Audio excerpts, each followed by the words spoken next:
Lesson 15, using the distributive property to simplify expressions. This is one of my favorite lessons, and I'm sure it's going to be one of yours because it's nice, short, sweet, and to the point, and it's a big review lesson. So, you should already know most of this. Let's go ahead and get started. The distributive property for every real number a, b, and c states that,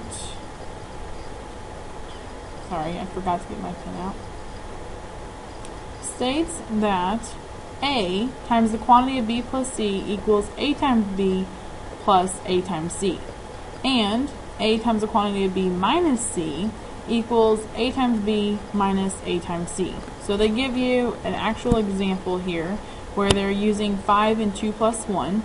So they're saying that we can distribute this 5 to everything inside the parentheses, and we are multiplying because we should remember that anytime that we have a number touching parentheses, it means that we're multiplying by what's inside of the parentheses. So when we distribute, we know because the 5 is touching parentheses that we're multiplying by what's on the inside. So it's going to be that 5 times 2. We keep the same sign that's between those terms, which is addition, and then 5 times 1. So 5 times 2 is 10, plus 5 times 1 is 5, and 10 plus 5 is 15. The same would work for subtraction. Now, some of you may see this and go, but I can just add on the inside. You absolutely can, and I totally understand that. So if it tells you to use the distributive property, they're wanting to know that you know how to use the distributive property. So make sure that you do it the way that they're asking you to do it. But I also know that you can just, or you should also know, that you could just add these two and then multiply to check your answer. So 2 plus 1 is 3, and 5 times 3 equals, what do you know, 15. It works. So example 1 says to simplify these expressions, and we want to do that using the distributive property. So we're going to take the 5 to everything on the inside, and we're going to multiply. So I'm going to show my work by saying 5 times the first term, which is 3, plus 5 times the second term, which is 9. 5 times 3 is 15, plus 5 times 9 is 45, and 15 plus 45 is 60. Final answer. Same thing on B. We're going to distribute the 6 to everything on the inside. So we're going to show our work by saying 6 times 2 minus 6 times 7. 6 times 2 is 12. Bring down that subtraction. 6 times 7 is 42. So when we subtract these, we're going to get a negative number. So 12 minus 42 is going to be a negative 30. Okay, example 2 wants us to simplify, and they have a negative, which on this one, it just looks like a negative, but it's an understood negative 1. So we're going to distribute negative 1 to everything on the inside. You can also just distribute that negative, but it's very important to know that you have to distribute the negative. So it's going to be negative 1 times 10 plus negative 1 times 2. Negative 1 times 10 is negative 10, plus negative 1 times 2 is negative 2. Negative 10 plus negative 2 gives us a negative 12. And also, don't forget that we're looking for that tornado. Same thing over here. We're going to take everything that's touching those parentheses. The negative goes with it. Okay, so it's going to be negative 5 times negative 4 and negative 5 times 2. So we're going to show our work. Negative 5 times a negative 4 minus negative 5 times 2. Okay, this sign is right here. This sign came from the negative 5. Negative 5 times negative 4 is going to give us a positive 20, minus negative 5 times 2 gives us a negative 10. Double negatives, we know, gives us a positive, and 20 plus 10 gives us 30. Final answer. Example 3, doing the exact same thing, except for this time we have some variables in there. So we're going to take negative 5 times everything on the inside still. So it's negative 5 times x plus negative 5 times 3.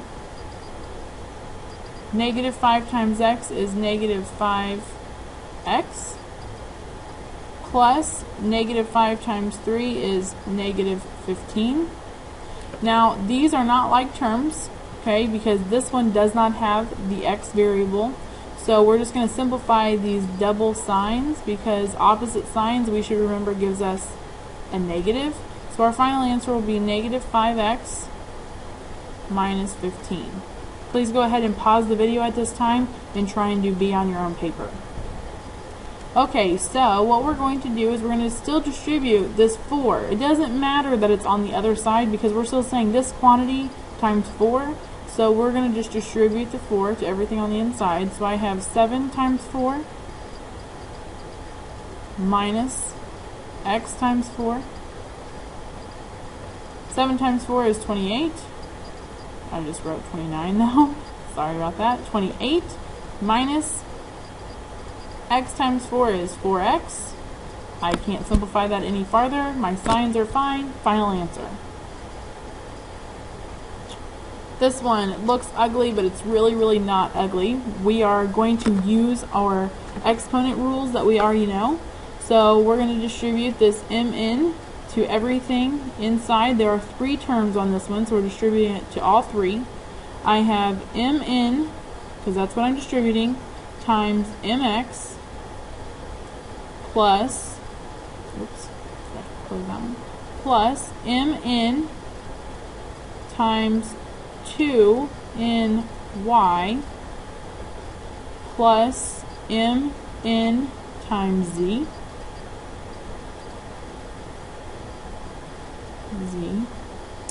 So mn times mx, I have m to the first times m to the first, which is going to, I know when I'm multiplying by the same base, I can add the exponent.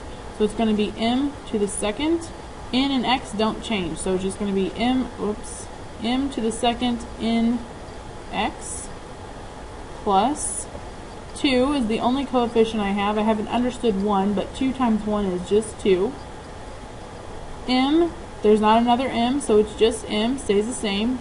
N is to the first times n to the first, multiplying by the same base, add the exponent, so I get n to the second. Y is alone, so I just put y, plus m and z, I can just write as m and z. I want you to pause and try and do this one on your own. What you're going to do now is distribute everything you see here times both terms on the inside, and I'm going to bring it down so I have some more room. So I have negative yz times y to the third minus negative yz times z x to the third. Okay, I'll go ahead and put that in parentheses. On this one, I have negative 1 times 1, which gives me a negative 1, or just negative. Y to the first times y to the third. 1 plus 3 is a 4, so y to the fourth. Z minus, and then I have negative again, so I'm going to show that negative, because this one's a negative, this one's a positive. Opposite signs give me a negative. I don't have a y. X is all by itself, so x to the third. Then I have z to the first and z to the first, which is going to give me z to the second. I have one final example for you, and this is example 5. A standard tennis court